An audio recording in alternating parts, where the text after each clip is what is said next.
Good afternoon. It's Wednesday, the 24th of June, 2020, just after 1 o'clock. Welcome to UK Column News. Your host today, Mike Robinson, myself, Brian Gerrish.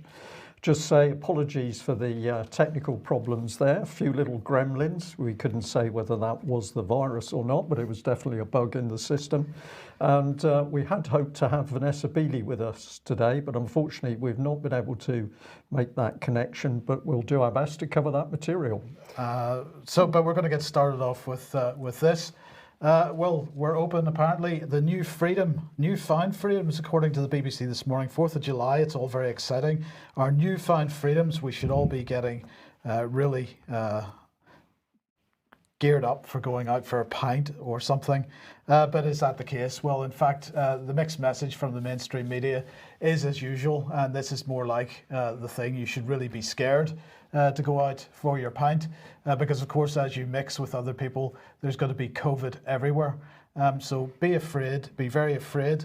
This morning on the Today programme, Brian, they had a couple of teenagers or people in their young 20s really pushing the idea that they're very scared to go out. They're scared to go out on dates, they're scared to go out for a pint, they're scared even to go out for picnics.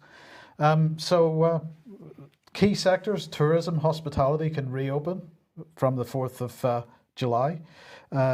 Cinemas, museums, pubs, brilliant stuff. We can all go and go to the museum Hairdressers, again. I'm interested in a haircut at some stage. Hairdressers, yes, hairdressers are available, but you can't get your nails done, Brian, and you can't go swimming, and you can't go to the gym. Right. Okay. Yeah. So that's very important. Now, music. If you're in the pub, music has to be turned down low. You're only allowed to eat ketchup out of sachets. You're not allowed it out of a bottle. Pints have to be ordered using an app of some kind, so that's all good stuff. And you're being serious here? Oh, I am. Well, I'm just making sure for viewers, and particularly overseas viewers, English may not be their first language. There's no sarcasm in any of this. Well, apparently we're not allowed to gather in groups of greater than 30 unless we are at a Black Lives Matter protest. We're not allowed to gather actually in groups of more than 6 with people outside our sort of bubble, if you like. And if we don't observe the social distancing in the pubs, in the shops and so on, the police can be called. So we should all be very happy about that. 2, well, let's move on to this guy, because here's Professor John Edmonds. He's very concerned about this reopening. This does run the risk, he says, of allowing the epidemic to start to regain a foothold.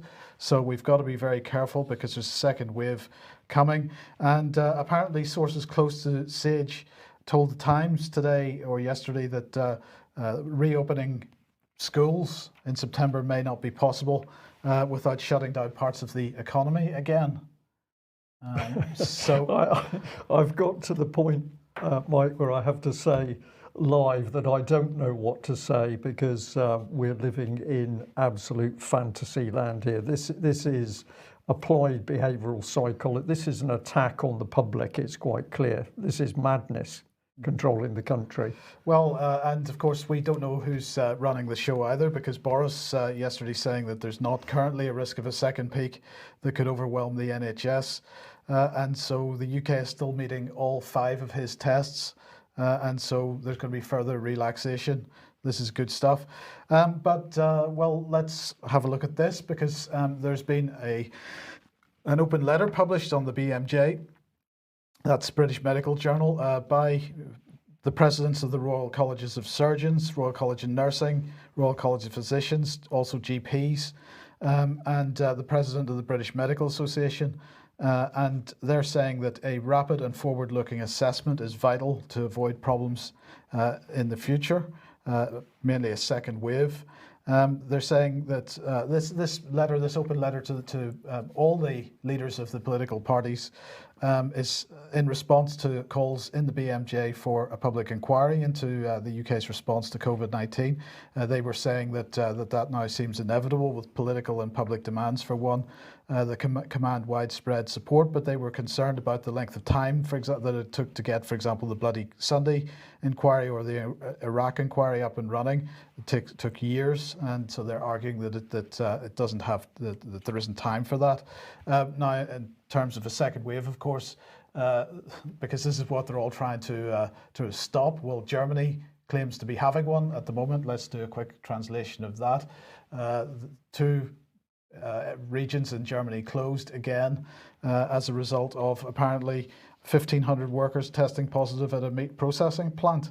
And so this is what we're being set up for this type of thing, regional shutdowns. So probably won't see any more national shutdowns, but as second wave, third wave, fourth wave, whatever number of waves. Whatever they decide they're going to declare. It's going to be a regional shutdown on a city basis or a county basis and so on. So there we are. Organised chaos, which Danny Kruger warned us about 5 years ago with Nick Bowles. The two, Danny Kruger was a Conservative candidate. Nick Bowles was an MP at the time, and they both warned the public that the Tories planned to introduce a period of what they called creative destruction of everything to do with the Constitution and the public sector. We're now obviously witnessing that. Well, let's bring in the BBC, which is fully immersed in the brainwashing, and this is the incredible headline: Coronavirus, how New Zealand got its coffees and fries back. So this is a stunning BBC headline. We decided we'd just take this article apart because it's an absolute disgrace. So the first thing to understand is the article's nothing to do with coffee and fries. The real agenda is the BBC promoting the New Zealand lockdown as the only valid COVID-19 health policy.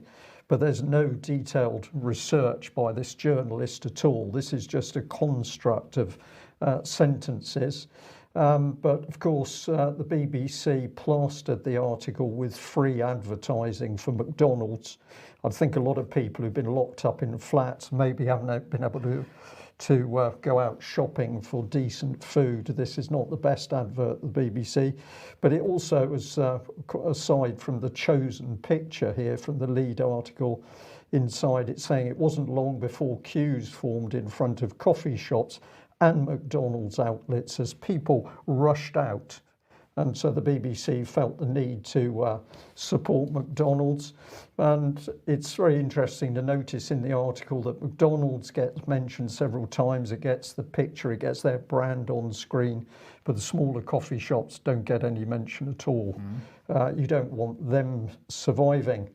So let's see the sort of stuff it's got. Well, it says coffee and fast food seem to be the first thing on the mind of New Zealanders as the country emerged from almost 5 weeks of strict lockdown. And we're asking, how did Yvette Tan, the BBC reporter, how could she make this claim? Because in the article, it doesn't appear that she spoke to anybody else in New Zealand. Did she actually go to New Zealand, or is this all picked off social media? Well, I think it just came from social media, but who's to know? So let's have a look at the doctors, because these are key to the article. It's about coffee and fries, of course, but let's bring in the doctors and see what they said. Well, Dr. Samantha Keane, a New Zealand based in Wellington, agreed. She said the ability to get a coffee and a scone made by someone else after weeks of doing it myself was a real treat. I know, it's hard to stick with this, isn't it? This is international news by the BBC. Who's Dr. Keane? Well, we'll come on to her in a minute. Like many people returning to work today, I've enjoyed a takeaway coffee. However, it's important not to congregate outside the cafes, the car park of takeaway places like McDonald's.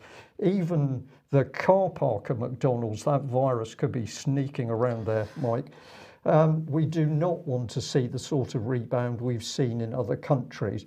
So this is the article seeded with doctors. This gives it some sort of gravitas. Let's have a look at who these people are. Well, this is the First Lady. Pretty confident it's the right lady. Possibly we've got two doctors of the same name. This does happen. But just found it fascinating that Dr. Samantha Keane, that we found in our search to see who this lady was, criminologist expert in pornography, gender violence and rough sex.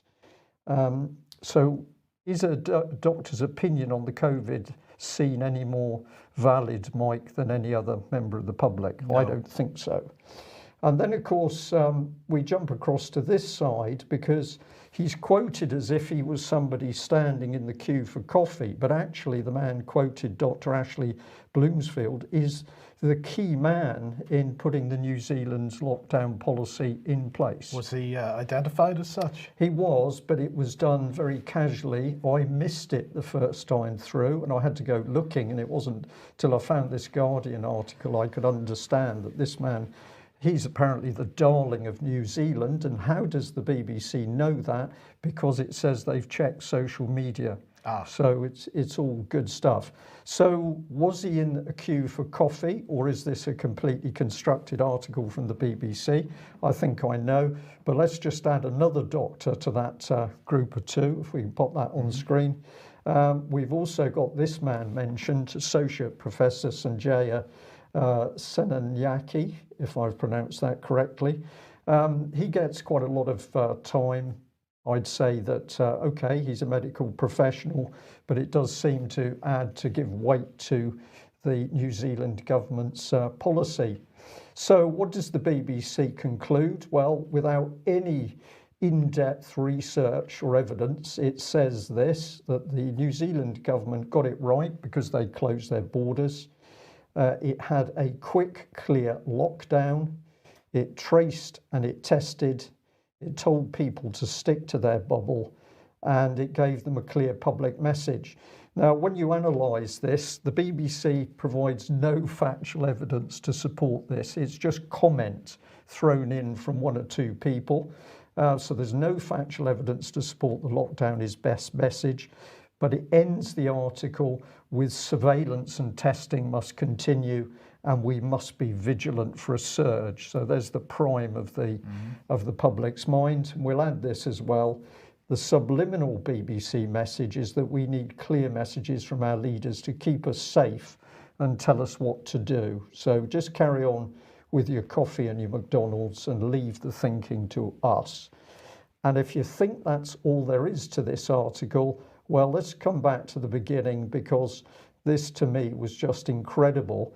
This was the main image. And who is this? Well, it's a New Zealand MP taking a selfie.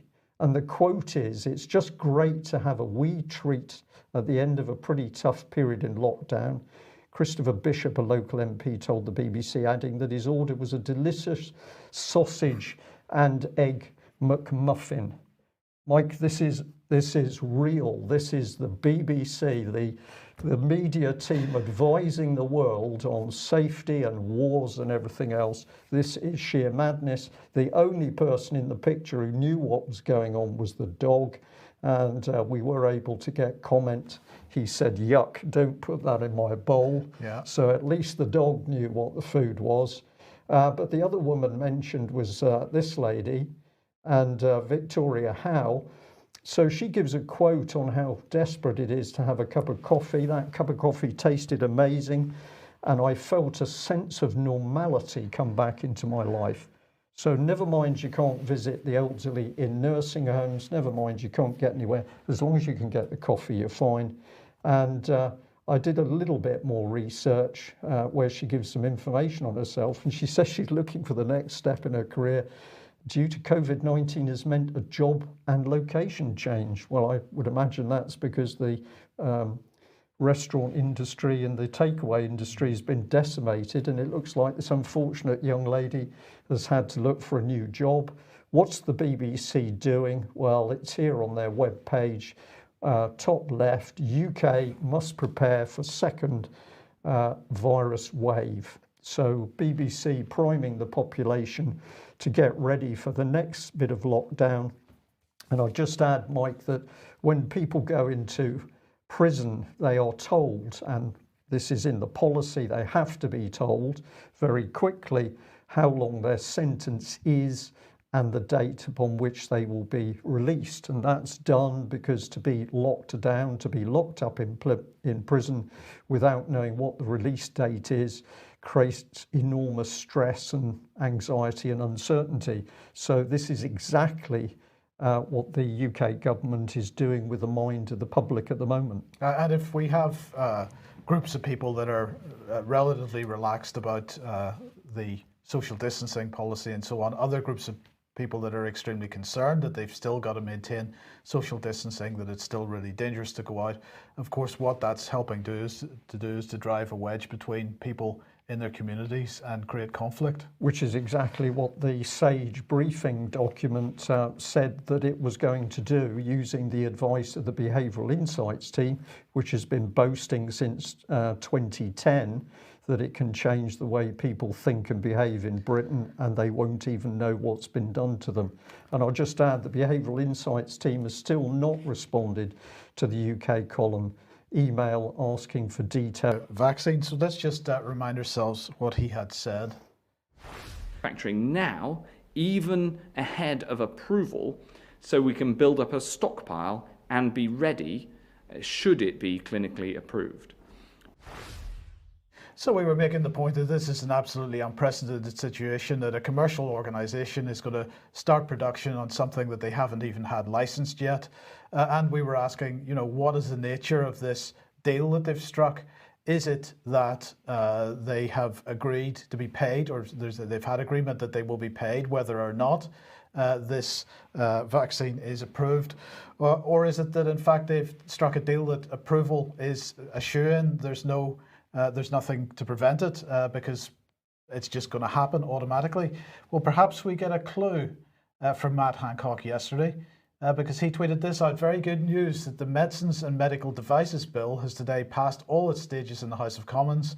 This is such an important step for life sciences, for innovation and for the NHS. So I'm going to thank Jane for the tip on this. She made the point that he had tweeted this out. So what's this all about? Well, this is a new bill which is going through Parliament at the moment. It's, as he says, it's gone through all the House of Commons stages. It's heading off now to the House of Lords for their perusal of it. So let's have a quick look at what it's all about. So the Medical Devices Bill, it's apparently a bill which is being caused by Brexit. So because we're separating ourselves from the EU and therefore we're separating ourselves from EU regulation in these matters, we've got to have our own legislation. So it's going to increase the range of professions able to prescribe medicines, for example, in low-risk circumstances. So that might be, so it won't just, we already know that doctors can prescribe medicines, also pharmacies, but perhaps it might go as far as, other medical therapists, maybe, for example. And next, it's going to introduce new regulations on medical devices such as pacemakers, breast implants, ultrasound imagers to ensure patient safety. And it's going to allow hospitals to develop personalised medicines. So what they're going to do here is they're going to allow hospitals to use patient tissue and DNA samples to tailor treatments to individual patients when other medicines have failed, or to develop drugs that have a short shelf life, maybe perhaps of minutes, that would otherwise be unavailable to them. So perhaps this on the face of it, this looks good, but it doesn't end there, because here is the key point. It enables government ministers to make regulations amending or supplementing the law relating to human medicines and clinical trials. So we come back to the AstraZeneca thing. Have AstraZeneca been assured that the approval for their vaccine is absolutely guaranteed? That's the question. But this is, some people are talking about, when they're describing this bill, they're talking about Henry VIII powers. This is a term which started to be used during the Brexit process itself, when Theresa May's government was trying to push through stuff without parliamentary approval. But perhaps a better term for this would be an enabling act. If it goes through, it's an enabling act. It basically, they simply create the law to their own satisfaction. They simply... Well, the key point here is that within this legislation is the power for the Secretary of State to make stuff up as he goes along without any parliamentary scrutiny. Yeah. So it is an enabling act, and I think that's an important term for people to consider. So AstraZeneca, the fact that they're in production already, I think there's some questions need to be asked and answered around that.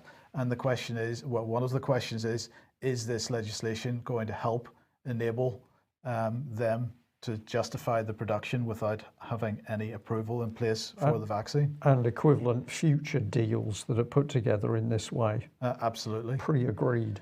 Absolutely. Now, if you like what the UK column does and you would like to support us, then please head over to ukcolumn.org/community.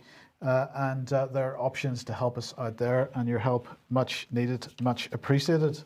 Now, as Brian said, we're really sorry that Vanessa's not on with us. We had a technical problem this morning. Don't know where that's come from, and unfortunately that has prevented that. But let's just run through a couple of the items here, and we will get Vanessa on again in the not too distant future. But if we start off with this, massive explosions after Israeli jets strike army bases in central Syria. So she spoke to me last night and was explaining what was going on here. Israel, of course, coming over the border as usual and just bombing the place. Now, this is the statement from the Syrian military, from a Syrian military source at 21:17 on June the 23rd. Hostile air targets appeared from the east and northeast of Palmyra and fired several missiles at some of our military sites west of Deir ez-Zor. In parallel, one of our military locations was targeted near Salkad, south of Sweda, which caused 2 martyrs and 4 wounded soldiers, in addition to the material damage left by the aggression. But Brian, there is no comment internationally about the fact that Israel continues to ignore sovereign borders and continues to attack Syria in this way. So we've got effectively Israel on one side, we've got the United States still occupying the northeast of the country, and we've got Turkey in the northwest, and it looks like Syria is on its way to a sort of balkanization process where large chunks of it are being chopped away around the edges, and perhaps there'll be something left in the center, but perhaps not much. Yeah, and I have to say I find it very interesting, the timing of this. What's a major attack, of course, in the middle of the COVID crisis where other countries are preoccupied with internal matters. So, yeah, dangerous stuff. We think it's all quiet and down in the Middle East and in Syria, and then out of the blue we get another major attack, which of course raises tensions and takes us further down the path towards some major confrontation. Absolutely. Now, the other thing that's absolutely getting no media coverage in the West, but I think it's really important to report. We'll report it gently here, but we'll get Vanessa on to just go into this in more detail. This is Reuters. Syrian Kurdish authorities to stop wheat going to government territory. So, of course, where the United States is occupying is largely the areas that the Kurdish population in Syria exists. Well, we're starting to see attacks now on the food supplies for Syria for the coming winter, and this is pretty dangerous.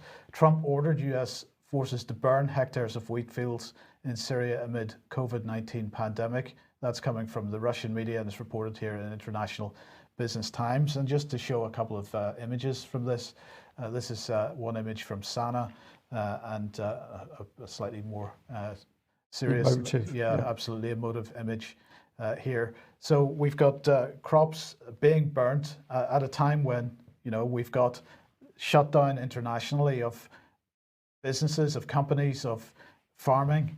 We're going to risk a dangerous period for food supplies. And of course, in Syria, they have their borders closed, sanctions continuing, and we've got this type of activity going on. This is not looking good for the country in this coming winter. And we've still got British special forces operating in Syria, although, of course, David Cameron several years ago said there would be no British boots on the ground in Syria. That's absolutely right. But if there's warfare going on there, the war rhetoric continues to build internationally. And so at the end of last week, the US published the Defense Space Strategy Summary for June 2020. So this is what they're describing as a new military space strategy, which identifies how the Department of Defense will advance space power to be able to compete, deter, and win in a complex security environment characterized by great power competition. So we're back into this idea of great power competition. And of course, the whole Syrian thing is about great power competition, apparently. So they also issued a fact sheet that goes alongside this particular report. And here's what they're saying. Chinese and Russian strategic intentions and capabilities present urgent and enduring threats to the ability of the department to achieve its desired conditions in space. So again, the focus on China and Russia. So I just highlight here, because of what's coming up in a few minutes in the news, Mike, that Chinese and Russian strategic intentions and capabilities present urgent and enduring threats. Yes. Yeah. That's so the key I'd just point. like to emphasise that in this paper. Absolutely. So what are they saying here? That they want to build a comprehensive military advantage in space. They want to integrate military space power into national joint and combined operations. They want to shape the strategic environment, and they want to cooperate with allies, partners, industry, and other US government departments and agencies. So the Secretary of State, of course, Mark Esper, said the defense space strategy is the next step to ensure space superiority and to secure the nation's vital interests in space now and in the future. We desire a secure, stable, and accessible space domain that underpins our nation's security, prosperity, and scientific achievement. However, our adversaries have made space a warfighting domain, and we have to implement enterprise-wide changes to policies, strategies, operations, investments, capabilities, and expertise for this new strategic environment. So there you go. So I wonder what the Russian response to this might be. Well, let's have a look. They issued a statement accusing the Americans of citing provisions of the 2014 Russian military doctrine without any concrete details as a factor for turning outer space into an area for combat operations. So again, what we have, as we've seen with NATO, we have the United States and the West claiming that the Russians are doing one thing and that justifies their actions, when in fact the Russians are saying, well, no, this isn't the case at all.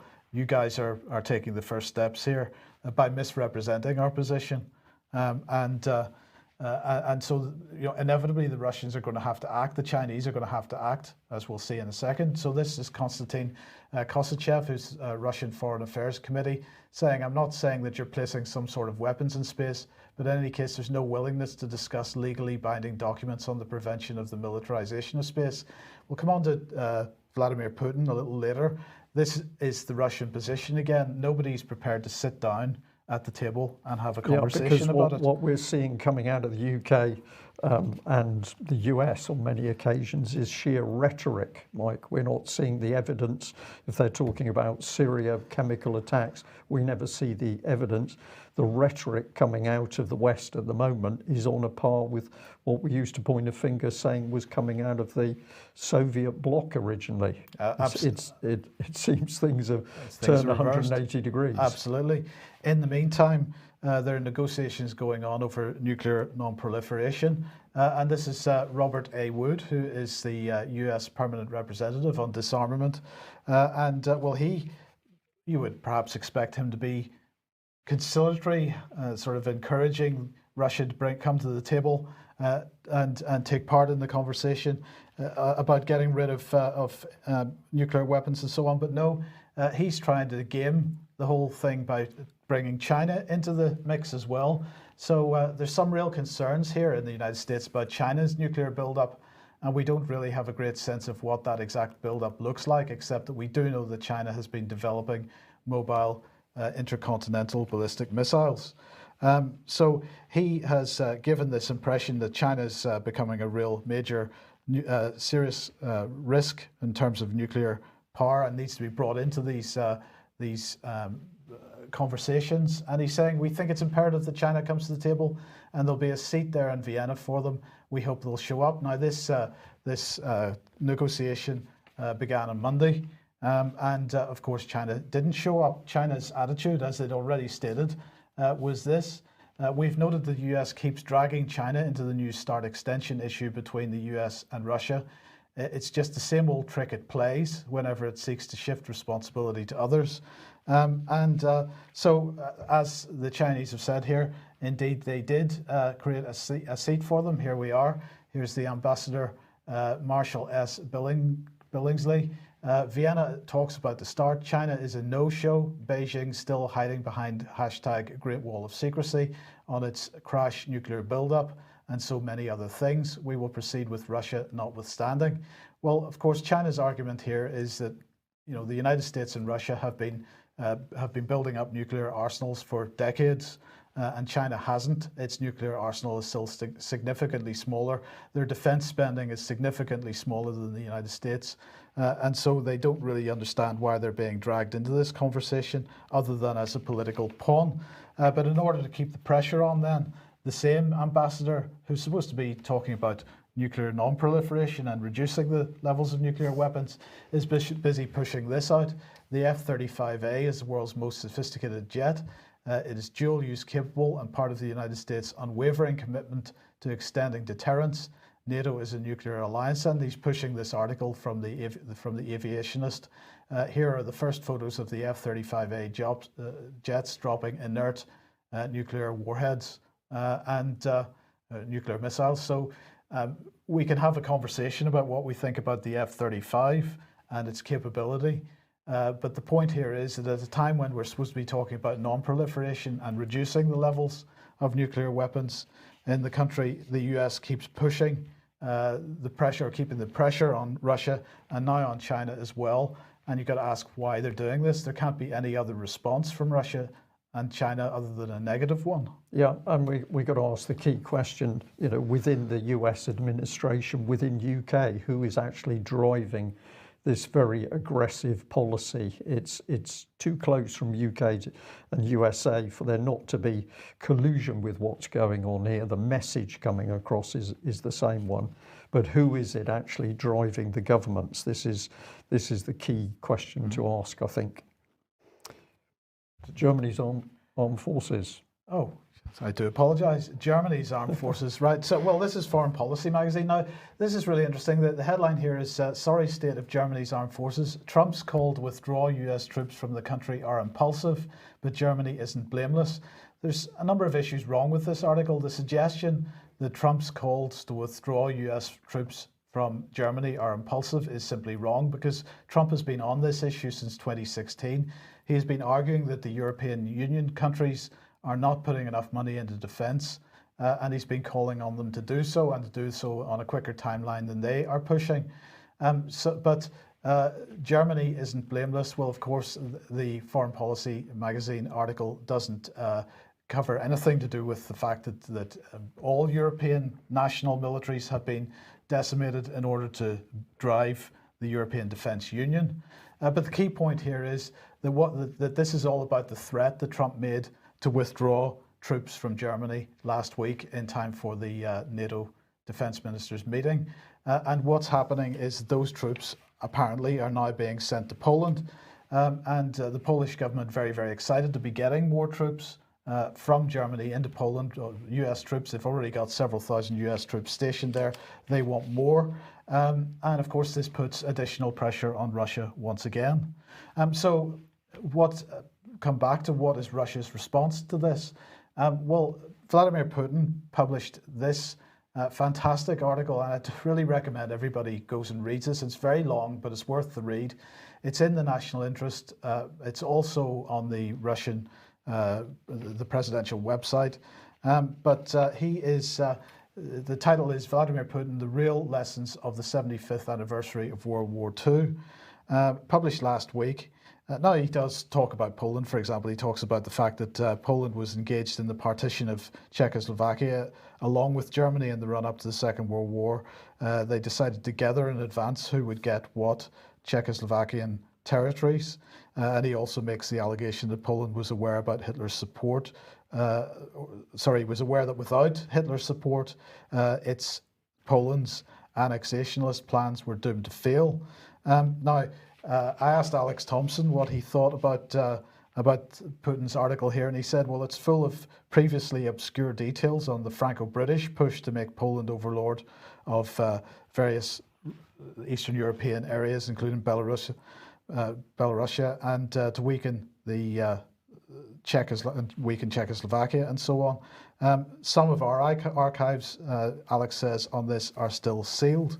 And of course, it also reinforces Peter Hitchen's most recent book on this. So this is Putin's article. He's going through the history of the Second World War, about the history of cooperation between Russia, the United States, and the UK as a result of the Second World War. But he ends it with this, and this is the key point. There can be no doubt that a summit of France, China, Russia, and the United States today and the UK will play an important role in finding common answers to modern challenges and threats. And he says, and will demonstrate a common commitment to the spirit of alliance, to those high humanist ideals and values for which our fathers and grandfathers fought shoulder to shoulder. And he is once again calling, Brian, for the main powers in the world to stop playing these stupid geopolitical games, sit down around a table, have a sensible conversation about things, and sort it out, because he is expressing a concern that the planet is heading towards a major conflict. Yeah. Well, our key problem at the moment is who is the government in UK, and what sort of government is that? We've regularly talked about UK's government of occupation. We say this because we don't believe that the political party structure is actually providing the Conservative government at the moment. We've got something far darker and deeper going on.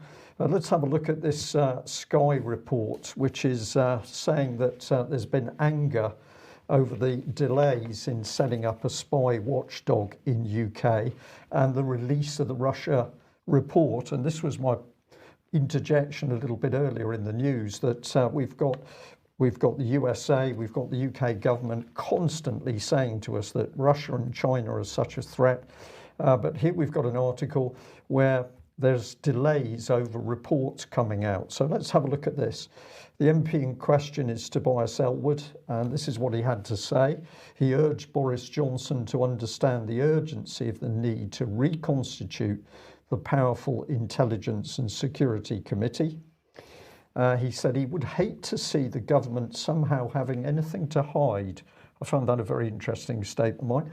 I would hate to see the government somehow having anything to hide, or perhaps too distracted to complete this appointment, or even it doesn't value its role. Very interesting little sharp barbs there from this man. We've had our own questions about Tobias Ellwood, but I think those comments very, very interesting. I'm sure none of these apply in this situation, but the quicker we can get this committee in place, the better. So what are we talking about? Well, we're talking about the Intelligence and Security Committee of Parliament. And this is the UK government website where it's talking about the committee, and it's saying what the current status is. But I'll draw this one out first, that basically it's saying that there's been a stalling. That's what the website says, that it's been stalled, but has it been stalled or has it been blocked? So we haven't got the report out on the Russian threat to UK. So you're showing, Mike, that once again we're saying that those nasty Russians are going to come and kill us. The Chinese are up to no good, but we haven't got the report on the Russian threat to UK out, because this government of occupation, this Conservative government, has been stalling it. It's remarkable, isn't it? Remarkable. Inquiry into security issues relating to China. Well, that hasn't come out either. And yet we're now seeing once again that we can take their 5G equipment, but we can't trust the Chinese because they're a major threat. But the government doesn't want to issue that security report. It doesn't want to issue the inquiry into right-wing terrorism. It doesn't want to issue the examination into the current Northern Ireland terror threat. And there was also a case study into GCHQ procurement it doesn't want to talk about or issue. Now, the last one, you could say, oh, well, that doesn't sound very important. But of course, what has GCHQ been procuring? This is what we need to know. Has it been procuring equipment, facilities, know-how in order to integrate with other foreign powers that it's not telling the UK public about? So this is the organisation, the Intelligence and Security Committee, and it doesn't exist at the moment, and Boris Johnson's government doesn't seem to want it to exist, and we have to ask why. But what's it supposed to be doing? It's supposed to be overseeing the policies, expenditure, administration and operations of MI5, MI6, GCHQ, Defence Intelligence, the Joint Intelligence Organisation, the National Security Secretariat and the Office for Security and Counter-Terrorism. So nobody, Mike, is overseeing this massive state spying operation. Nobody is overseeing it. It's now freelance. We have no idea what it's doing. And of course, what this doesn't even tell us is that in the same period that we haven't had this oversight, we've now got an announcement that the British Army's 77 Brigade has become a key intelligence asset spying on the British people. So I think it's reasonable for us to be saying, well, hang on a minute, if you're going to reinstate some oversight, we need some oversight on 77 Brigade because the British Army's operations need to be made fully transparent to the British public. Will they do that? Well, I think that's going to take massive government pressure. So I think we can say today that when viewers and listeners to UK Column say, but what can we do? Here you've got a very clear opportunity to get on the case of Tobias Ellwood, to be demanding that transparency is brought back to this deep state machinery, and that 77 Brigade is included, because we have no idea what they've been up to, apart from apparently helping the government suppress anybody who dares challenge COVID-19 policy. So we just put a label up there: who controls UK politics? Is it the army, the intelligence services that are forming the new government of occupation? And I think we've got to say it's beginning to look that way. We'll just pop up your excellent diagram, Mike, if you could take us through. Well, I mean, this is the key point, isn't it, Brian? If that organisation or that group doesn't exist, then there's no oversight over Mark Sedwill and his running of GCHQ, the Security Service, the Secret Intelligence Service, the new Joint Biosecurity Centre. And of course, he's also responsible for the Rapid Response Unit, which is all about shutting down narratives which are counter to the UK's narrative, the National Security Communications Team, which is all about propaganda, 77 Brigade, which is about both of those things, and the new 13th Signals as well. So what oversight is there over this little nest that he has built for himself? The answer is no oversight. No oversight, no transparency for the British public. So we have, at this point in June 2020, in UK, we have absolutely no idea who's controlling the British government, but we know that the British intelligence services are now working hand in glove with the British Army in order to spy on British people, as well as conduct their operations overseas. And somebody's quite rightly just pointed out in our chat room that, of course, it was Francis Maude who announced that Britain's intelligence services, including GCHQ, were going to be working hand in glove with Unit 8200, which was the Israeli military intelligence organisation. So we don't even know whether these vehicles of British military and intelligence, we don't even know whether they're fully under control of UK at the moment. A lot of questions to be asked, and opportunity for the British public to demand answers, starting via Mr. Ellwood. We'll follow that one along. But if the threat is pretty severe, we shouldn't worry, Mike, because, well, perhaps we should. This is the report from the Mail on the Royal Navy. HMS Hopeless, a 1 billion Royal Navy warship, has spent 4 years stuck in port because of engine problems and a shortage of sailors. So she's been sitting in Portsmouth Harbour since 2016, when she spent a total of 6 days at sea. Now, I'm going to use the word outrage again because this should be a national outrage. We haven't got money to support the NHS or schools or the homeless or anything else.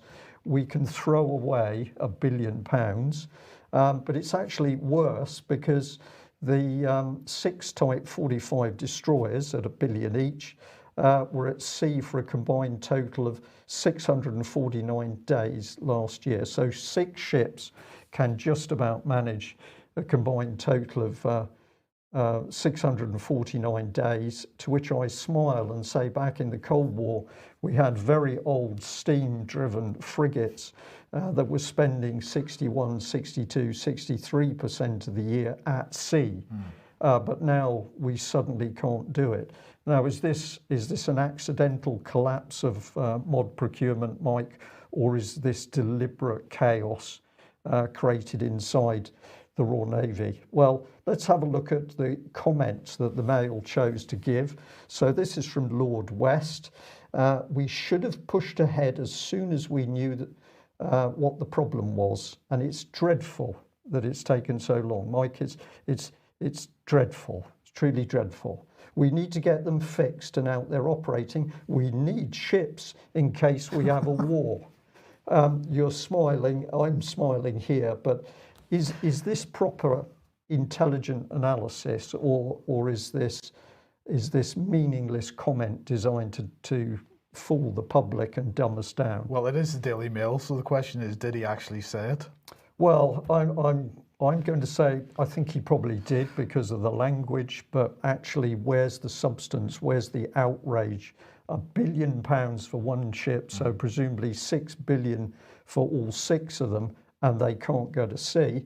But if that wasn't bad enough, this is what the Ministry of Defence had to say.